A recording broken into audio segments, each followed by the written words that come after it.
De forma didática, deputado Renato Rini, pela experiência e conhecimento do senhor, porque eu me lembro o seguinte, do outro ano, quando o Brasil bateu o recorde também de arrecadação de impostos, na relação carga tributária, riqueza nacional, carga tributária, PIB, o governo disse através do ministro Guido Mantega o seguinte, não, nós não aumentamos, quando se fala Brasil bate recorde de arrecadação, nós não aumentamos a carga tributária, nós não aumentamos impostos, é a economia que está crescendo e por isso aumentam os impostos. Esse raciocínio, como é que o senhor... Isso é correto? E o aumento da arrecadação não significa necessariamente aumento de impostos? Em parte, sim, até por aquilo que o doutor Rodrigo colocou. Se há um incremento na economia e a maior carga tributária está sob impostos indiretos, automaticamente aumenta a arrecadação do governo.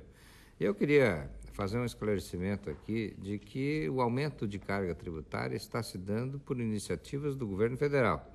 O governo do Estado, e eu posso falar bem sobre isso, tem, nos últimos anos, pelo menos nos últimos 7 anos, diminuído a carga tributária de vários setores da atividade econômica aqui no Estado. E ainda assim tem tido incrementos significativos de arrecadação. Houve um baque em relação a novembro do ano passado, né? Sim, mas já está superado, já se está de novo nos patamares de crescimento que vínhamos tendo e dentro daquela previsão orçamentária, que inclusive houve uma discussão no final do ano na questão do orçamento. Sim. Vamos diminuir o valor previsto ou não? O governo apostou em manter os mesmos valores. E no início do ano teve uma queda em relação ao previsto, mas agora já está voltando ao que estava sendo imaginado pelo governo e uma expectativa de recuperação no segundo semestre. E eu quero dar aqui alguns números. Em 2003, a arrecadação do Estado era em torno de 4,5 bilhões de reais. Fechou 2008 com 10,5 bilhões, sem aumento de carga tributária aqui no Estado. Muito pelo contrário, houve diminuição de carga tributária.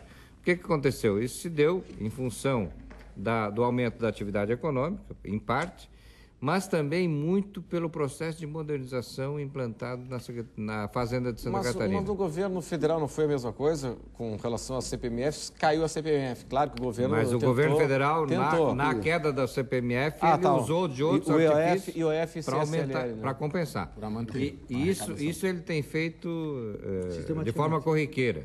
E agora diminuiu a questão do IPI, por quê? Porque não influencia muito no seu caixa.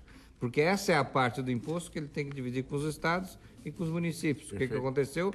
A diminuição do repasse dos fundos de participação dos estados e fundo de participação dos municípios. Quem está pagando a conta, quem está sofrendo, é justamente os municípios e os estados que têm o menor parte do bolo da arrecadação tributária, que hoje está em torno de 65% com o governo federal, 22% com os estados e apenas 13% dos municípios, quando o correto teria que ser uma inversão nessa pirâmide, porque os problemas acontecem, têm que ser resolvidos, no município, é lá que o cidadão mora e é ali que precisa da solução. Para ilustrar a palavra... Não, só para, se a intenção tivesse o governo federal de reduzir a carga tributária, ele teria baixado a COFINS, a CSL, a PIS, o PIS, que isso são receitas exclusivas da União.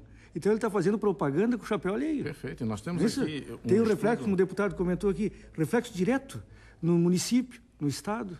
Né? Fizemos um estudo na CIF, uma proposta de reforma tributária de âmbito federal, o deputado Renato teve acesso, o professor Irã também, e aqui eu tenho os dados da própria Receita Federal a respeito de arrecadação. Por que ele abre mão de arrecadar um tributo que ele vai promover a repartição da receita tributária? Porque ele arrecada pouco, Renato. O IPI no Brasil arrecada somente 3,55% de todo o bolo tributário.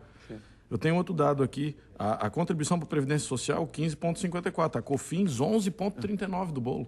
E isso não reparte com o Estado e município. Mas aí tem um ponto também, o seguinte, a redução do IPI, ela não aconteceu ideologicamente em função da carga tributária. Ela aconteceu para você movimentar a economia e para você manter emprego. Mas o efeito teria se diminuísse as contribuições. É claro, se esse norte, Renato, não fosse Oportunista em que sentido? Temos uma crise mundial e, por conta disso, temos que manter a taxa do pleno emprego no Brasil. Se ele fosse um norte permanente no Brasil, ou seja, temos que aumentar o emprego no Brasil. Por consequência, façamos uma reforma tributária inteligente. Tenho certeza que o Brasil, em poucos anos, muito mais rápido até do que a Alemanha fez no período pós-Primeira Guerra e se tornou uma potência antes da Segunda Guerra Mundial, nós, em menos de 20 anos, nos tornaríamos, sim, uma potência mundial. Não tenho sombra de dúvida. Com a nossa capacidade, com as nossas riquezas... E se a intenção é gerar emprego, vamos desonerar a folha de pagamento? Sem dúvida, sem dúvida. Mas será que outra preocupação? Eu acho que o grande mote é o que o deputado está comentando aqui, é reduzir os encargos da folha de pagamento. Hoje, o encargo da folha de pagamento ele custa quase que 100% do valor pago ao empregado.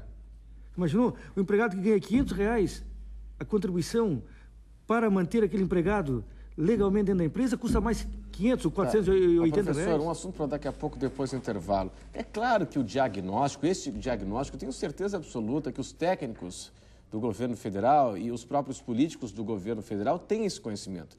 E agora, hoje é o PT que está no poder, já foi PSDB e ao longo da história, mas o fato é que não há interesse. Não há interesse, primeiro porque gera confusão e segundo que, com uma carga tributária desse tamanho, você mantém um Estado do tamanho de um elefante e nesse poder público você consegue agregar todos os correligionários, aqueles que fazem parte do aparato político partidário, eleitoral e por aí vai. Nós vamos para o intervalo, professor, e em instantes estaremos de volta na sequência do Conversas Cruzadas na TV Com. Até já.